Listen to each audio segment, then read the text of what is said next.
Thanks a lot. Waambia kitu kidogo. So now see you on the road. The Voge rally is here. Listen to that sound. Listen to that sound. Kona nguvu, hiki kitu kona nguvu. Yes. So now here we are. This is the Voge rally.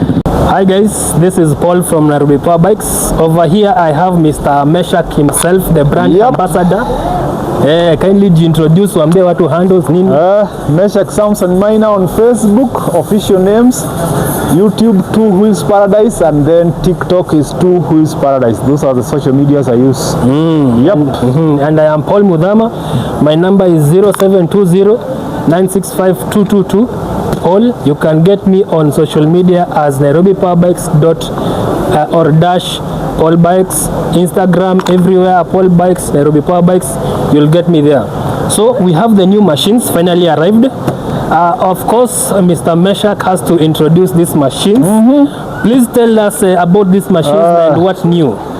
We get the honors to introduce the 2025 Voge Rally 300, the horse.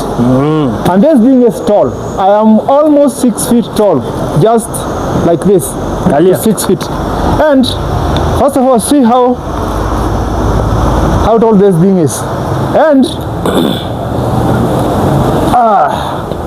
people of 6 feet, you can see what is going on here. For this thing is tall. Paul is around 5.5 and 5.4, and it's a total disaster. It's total disaster. Yes. So this thing is quite tall, and the suspension on this one seems to have been upgraded. The last one I was using, the 2024 model, did not have this much movement on the suspension. This one is moving a little bit more than the last version. So they have done something on the suspension, I believe both front and the rear, to make the off-road experience even better. Something else these guys have done is that they changed the dashboard. This dashboard did not have the fuel gauge initially, and it did not have the clock. The clock was not there, the fuel gauge was not there. It only had low fuel light, which is here. When you turn it on, you can see this one, the low fuel light. This is the only thing we had, which was a challenge for people who do long distance. Because first, you don't even know what time it is. You don't know how much time you have spent on the highway, and you do not have the fuel gauge to know how much gasoline you have in this thing. And remember, this tank is a little bit small. The challenge with not having the fuel gauge on the dashboard is that this tank is only 11 liters. It's not too much fuel here. So you need to know how much distance left before you run out of fuel. So they tried something, they have the fuel gauge now, and that is something that you need to have. Also the clock, you need to know how much time you have spent on the highway every time you're traveling. The other thing they upgraded is the headlight. This headlight is not the headlight we had in the previous version. Okay, it was not this.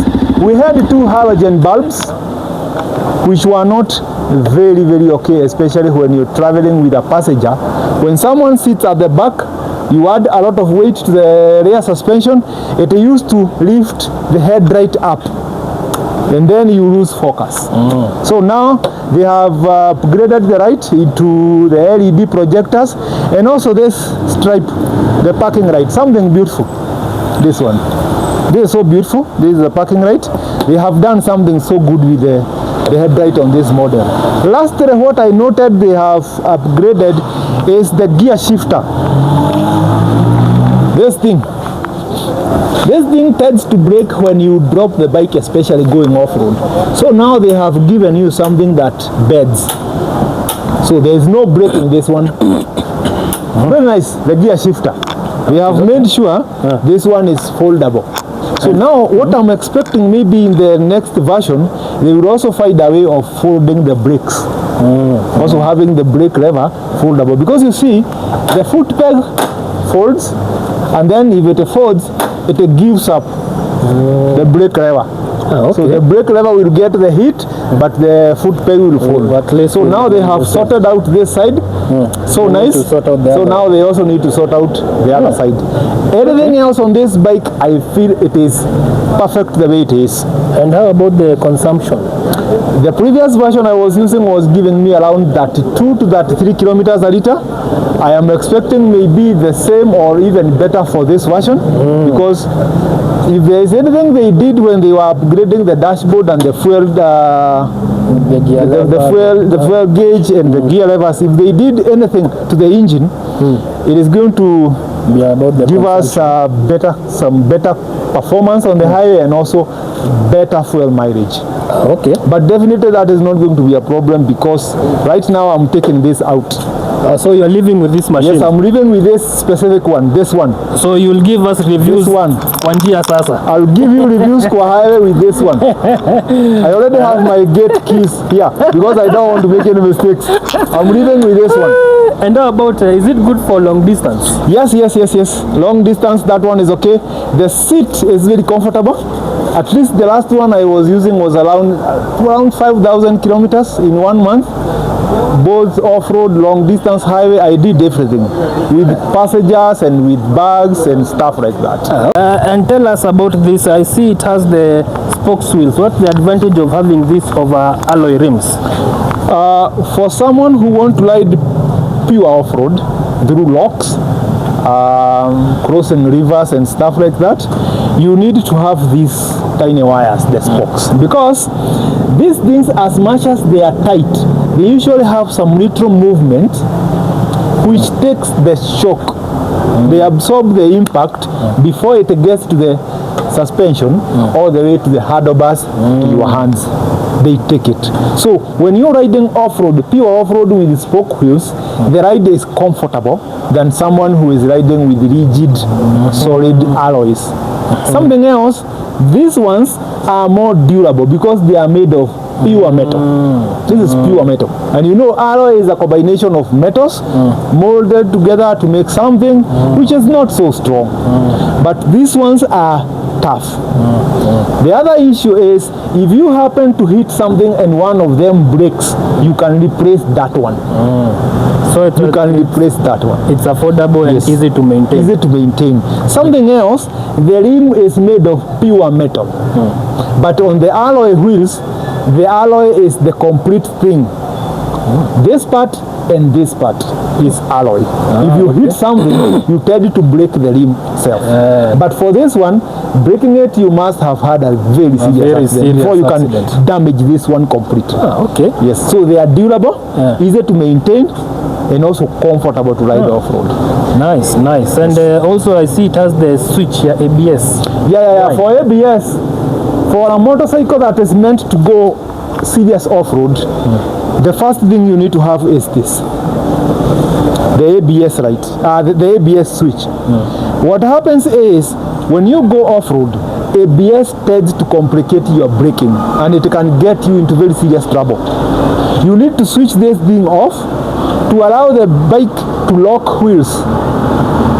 Because you see, when you're riding off-road, the ground is not as solid as highway. It is loose. You don't want to have loose ground and brakes that are not locking. If you need to stop in an emergency, maybe you have hit a corner and you found a trench, you need to stop. With an ABS, you cannot. So ABS tends to complicate your off-road riding. Okay. Again, when you want to take corners at high speed off-road, you tend to press the rear brake to the edge. You lock the rear wheel, you drift the bike a little bit and change direction. You cannot lock the wheel as long as ABS is on. It's like skidding, eh? Yes. Okay. So what happens is, the wheel want to lock but the ABS refuses. So you tend to keep jumping and then it gets you into trouble. And that's why unapata hizi bikes za off-road zinakuwa na hii switch. Na kama haiko hapa kwa dashboard, there is a way you can get it and you switch it off. Okay. But again, uzuri ni, when you turn it off, you turn it on again, the ECU has a memory. it will bring back the ABS again for you. So what's the ECU? The computer that manages the EFI system. The computer that manages the bike. There is a small gadget down here, the computer that manages the bike. Okay. I think we can see this one right now. Let me show you something. This guy. That's the ECU. This is the control unit that controls the brakes, the fuel, the headlight, the spark plugs. Everything is controlled by this guy. Okay, like a computer. This one is controlling everything. Yeah, okay. And what is the EFI? The EFI is the electronic fuel injection system. Is whereby this gadget controls how much fuel gets to the engine. Because these wires are going all the way to something we call the throttle body down here. We don't have a carburetor here. Okay, so the functions of a carburetor are done through this gadget and something here we call the throttle body, something that we have there. So these sensors will know how much air the airbox is sucking, and they are going to balance with how much fuel that air needs for it to burn. And that's why EFI bikes are effective in terms of fuel management. They are effective. So haina carburetor. Hii carburetor hakuna. Okay. And because hatuna carburetor, we need a computer to manage what a carburetor should be doing. So it is managed by a computer. Okay. Yes. I think that's all for the questions I have. Guys, we also have the lipa pole pole option. We have the financing option. If you need any option, we also have ready cash. Ukikuja na bundle ya cash, if you want to do the M-Pesa transfer or maybe bank to bank transfer, it's still possible. If you want to swipe but it will charge you extra, it's still comfortable. So if you have any question, get in contact with us. We work closely with Mr. Meshak here. Yep. Wewe amenifunza vitu mingi sana. Really educative guy here. Yep. Thanks a lot. Waambie kitu kidogo. So now see you on the road. The Voge rally is here. Listen to that sound. Listen to that sound. Kona nguvu, hiki kitu kona nguvu. Yes. So now here we are. This is the Voge rally. We just need to fix the number plate here, fix everything, and then I'll be out Kabisa. to make some noise. Thanks.